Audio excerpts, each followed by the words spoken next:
Hello once again. This particular PowerPoint is on what is or what isn't religion. I know some of us may think we know what religion is, and some of us may even say, I ascribe to, I am a part of a particular religion, but this is really about definition, what is or what isn't religion. There are different approaches to defining religion. There are what I call narrow approaches, and these narrow approaches are often too constrictive. That is, they don't allow for other definitions of religion to come into play. Some people may say that in order for something to be defined as religion, we must have a God, or we must have a Savior, or something along those lines. And sometimes those approaches are just too constrictive. Example: defining religion as belief in God. That's a very constrictive, narrow approach.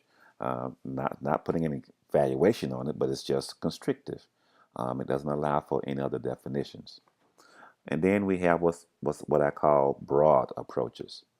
But these broad approaches are often too vague and ambiguous.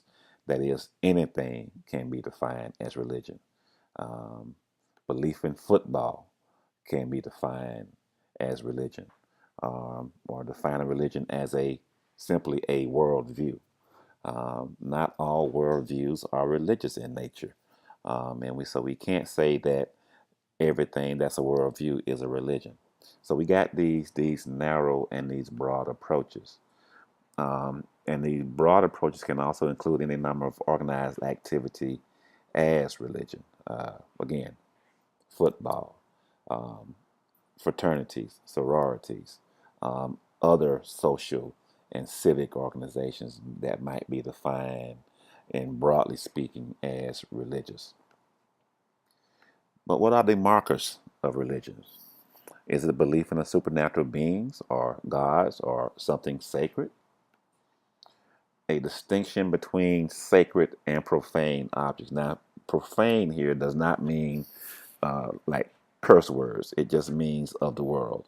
That is, we have what we consider to be sacred, those things that are divine, those things that are special, and those things that are common.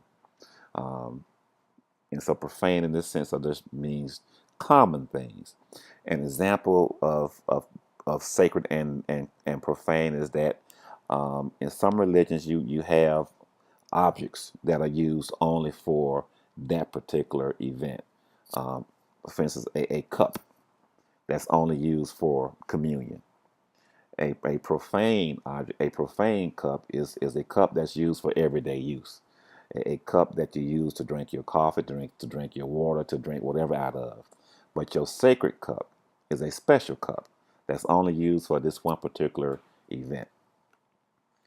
Then there are ritual acts that are focused on these sacred objects. Um, Things that we do perhaps over and over again that's around that sacred cup. That is, we're going to have a special day, we're going to have special words, we're going to have a special time that we use these sacred objects. And oftentimes we have a moral code that's believed to be sanctioned by some other being, some other deity, some other idea, something outside of ourselves. This moral code tells us how we should live our lives, how we should treat others, and so on and so forth. And characteristically, religious feelings, that sense of awe, that sense of mystery, that sense of guilt and adoration, these are all things that go into as a marker of religion. That is, we stand we stand in awe of something.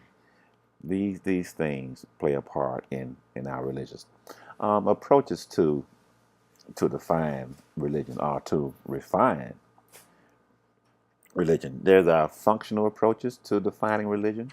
That is, the key question is, what does religion do? What does religion do for me at this point? What does it do? And the focus are on the include the practices, the beliefs, and the institutions. That is, when I go to this particular place, when I engage in this particular activity, what does it do for me? Does it give me a sense of belonging? Does it give me a sense of need? Does it give me a sense of knowing that I have a place in the world? Um, and this functional approach is, it looks at the psychology, the sociology, the history of religion. It looks at how religion has played out over time, how religion plays out within a personality, how religion plays out in different societies. These are all functional approaches. And so, religion, in this sense, are the beliefs and practices that unite those who adhere to them into a single community. That is, this religion helps me to be a part of this group of people. It helps me to be a part of this organization. It's a place I can, or a thing I can participate in on a weekly basis or even a daily basis. But it helps me to know that I have a group of people who believe like I do, who think like I do, and act like I do. So it helps us to be a part of a group. And the focus is on the human subjects and their agency. That is the ethics of the religion. Here's what religion has us to do. My religion helps me to live right. My religion prevents me from going out stealing, lying, cheating, whatever the case may be. My religion helps me to treat others with respect and decency. This is the aspect of the functional approach of religion. And then we have what I call the substantive approach to religion. That is, the key question here is, what is the focal objects of the beliefs and practices? Um, what am I looking toward? What do I identify with? Who do I identify with in this particular approach? It's ontological in perspective. That is a fancy way of saying it looks at the nature of being itself. That is, who am I? Who is God? And these are metaphysical questions. These are questions that go beyond the basic physical aspects and identity of who I am. It's about, what is this being that I worship? And what is this relationship to this being that I worship? Again, whether we're looking at it narrowly or broadly, what is this thing that I am attaching myself to? And this, again, is the focus is on the object of attention. That is the God, the sacred, the super empirical. For those of you who consider yourselves to be humanists, that is, you don't believe in God or anything like that, but you say there is something larger than me that I have to deal with. So, what is this thing that I attach myself to? But now, what I say, religion is in here. This is the key part. Whether we're talking about substantive or functional, where they overlap. This is the core of religion. This is the narrowness of how we talk about what is religion. Again, I'm not narrow in the sense that we define religion narrowly, but it's the overlay between the substantive and the functional approaches to religion. So again, you can take a look at this and understand or go back over it again to see what I'm talking about in terms of how do we define religion. So what is religion to you? That is a question that you will have to constantly ask yourself. What is religion to you?